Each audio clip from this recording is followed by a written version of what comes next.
In a small, secluded village nestled between towering hills, there stood an ancient manor known as Hollow Hill. The villagers spoke of it in hushed tones, for it was said to be cursed. Generations of families had lived there, but none stayed for long. The house seemed to devour them, leaving behind only whispers of their fate. One chilly autumn evening, a young historian named Alice arrived in the village. She was drawn to Hollow Hill by the stories of its dark past, eager to uncover the truth. Alice was a skeptic, dismissing the villagers' warnings as mere superstition. Armed with her research materials, she made her way up to the winding path to the manor, her excitement mingling with the crisp, eerie air.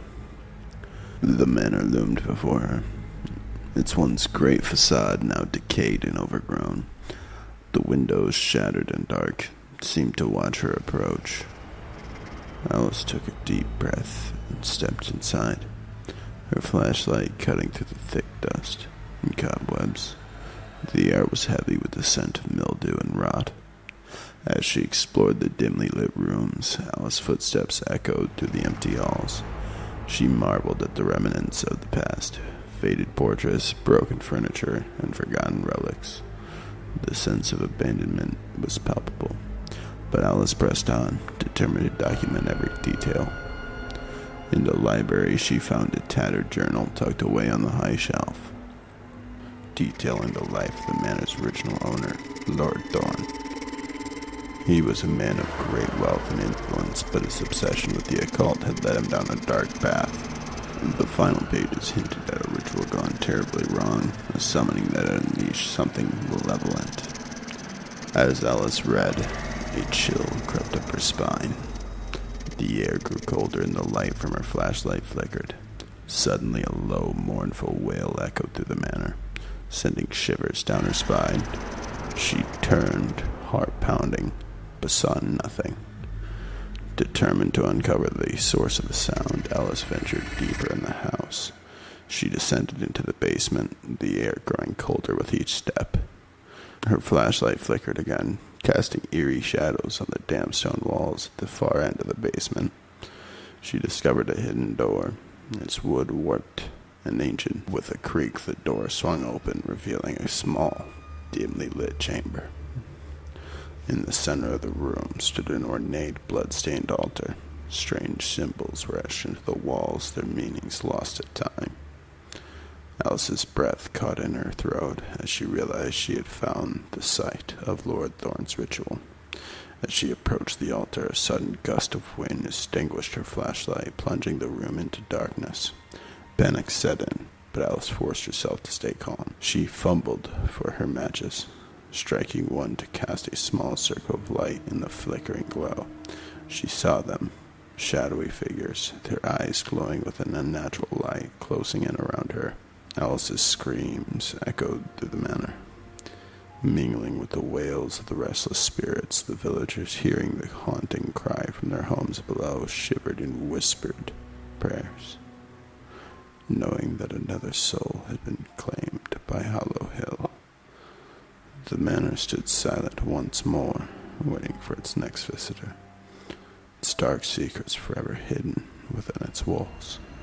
Okay, so me and a buddy were catching catfish where the edge of town meets a large swamp. We're right next to a big bridge that crosses the swamp. It's about 2:30 a.m. This obviously homeless guy suddenly walks across the bridge from the other side of the swamp, a good 2-mile walk. He introduces himself as Jeffrey and says he's on meth and mushrooms but wants to help us fish. Not wanting to provoke him, we send him under the bridge to look for crawfish. He keeps acting very erratically and telling us how he wants to kill people and how he's so angry at the world. We get freaked out by this and start packing up, and just as we're about to leave, he hands us a cassette tape with a dead, bloated corpse as the album art, and says he listens to it when he's tripping out on drugs. He then disappears into the night. I listened to the same tape a few days later, when we found a tape player and its snippets of an interview with a prisoner who killed someone and is now gay in prison, talking about being a booty bandit. Then it cuts to a mix of drum and bass and like, I don't know, ASMR water gurgling noises. It's weird as fuck.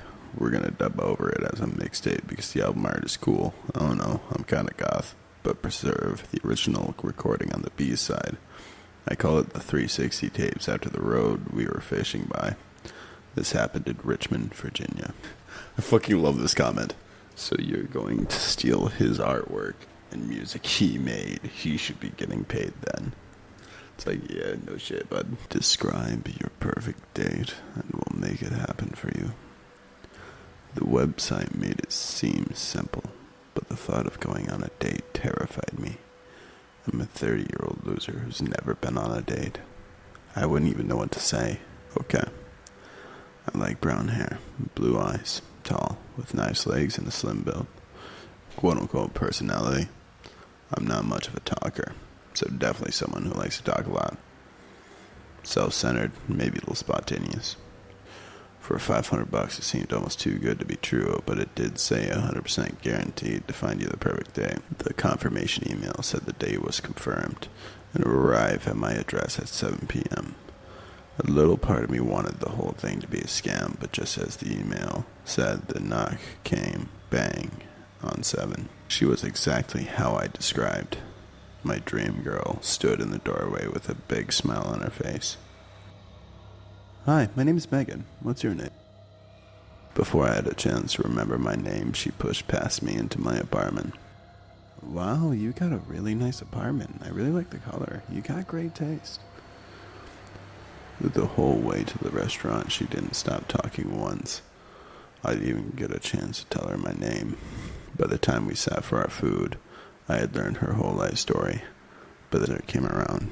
I was starting to get concerned by her little spontaneous outburst. As we tucked into the tiramisu, she jumped up from her chair, chucked her dessert over the poor woman sitting near us, and screamed, "I'm horny," before sitting back. Apart from a few strange outbursts and the non-stop chatter about how many times she could blink her eyes in an hour, I thought the date went great.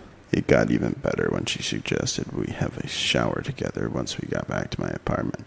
I felt like I had just won the lottery as she stripped all of her clothes off. She looked like the woman you would only find in glamour magazines or on catwalk fashion shows. I could barely contain my excitement as we stepped into the shower. The sight of the water streaming down her back was almost too much to bear. But my excitement turned to horror as parts of her body were turned to mush as I ran my hands over her. I screamed in terror as her body began to completely melt away. She continued to talk as if nothing was happening while her lips disappeared down the drain. My perfect date was now a puddle of yellow water in the shower bashing. I logged back into the website only to discover that fine print I obviously didn't read. Quality of dates may vary. Women made from synthetic biomaterial. Please don't get wet.